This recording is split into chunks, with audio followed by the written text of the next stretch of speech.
আগৰ ভিডিঅ'টোত জনাইছিলোঁ আপোনালোকক মই মূল সভালৈ নগ'লোঁ, ডাইৰেক্ট ৰাতি এতিয়া নাহোকৈ ভাওনালৈ আহিছোঁ। কাৰণটো 3টামান, চবেই ফোন কৰি মতাত মই ভাবিলোঁ যাওঁ আৰু লাষ্টত 10টামান বজাত আহিছোঁ। তেতিয়ালৈ পিছে আৰম্ভ হোৱাই নাছিলে আৰু আৰম্ভ হোৱাৰ আগত ভাষণ দিছিলে। তেতিয়া আমি লুডু এক গেম খেলি ল'লোঁ গোটেইকেইজনীয়ে। আহিবলৈ মন থাকিলেও নাহোঁ বুলি ভাবিছিলোঁ, কাৰণ গাটো অকণমান বেয়া, মাও ঘৰত অকলে আছে আৰু তাতে সোমবাৰৰ পৰা মোৰ এক্সাম, একোতো পঢ়া হোৱাই নাই। কিন্তু চব বাদ দি লাষ্টত মই গুচি আহিলোঁ আৰু লাহে লাহে ভাওনা আৰম্ভ হ'ল। আৰু ভাওনাখনৰ নাম হ'ল মৎস্য অৱতাৰ 4 বেদ উদ্ধাৰ।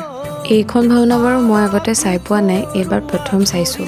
আৰু ভাওনা এখন কমপ্লিট কৰে গীত পৰিৱেশন কৰা আৰু খোল বজোৱাসকলে, গতিকে তেওঁলোকে ইমান ধুনীয়াকৈ পৰিৱেশন কৰিছে, মাতটো যে বৰ শুৱলা। মই ভাওনাৰ ভিডিঅ' এটা আনিম বুলি ভাবিছোঁ, তথাপিতো আপোনালোকে ক্লিপ দেখি চাগে গমেই পাইছে ভাওনাখন কিমান ধুনীয়া হৈছিলে।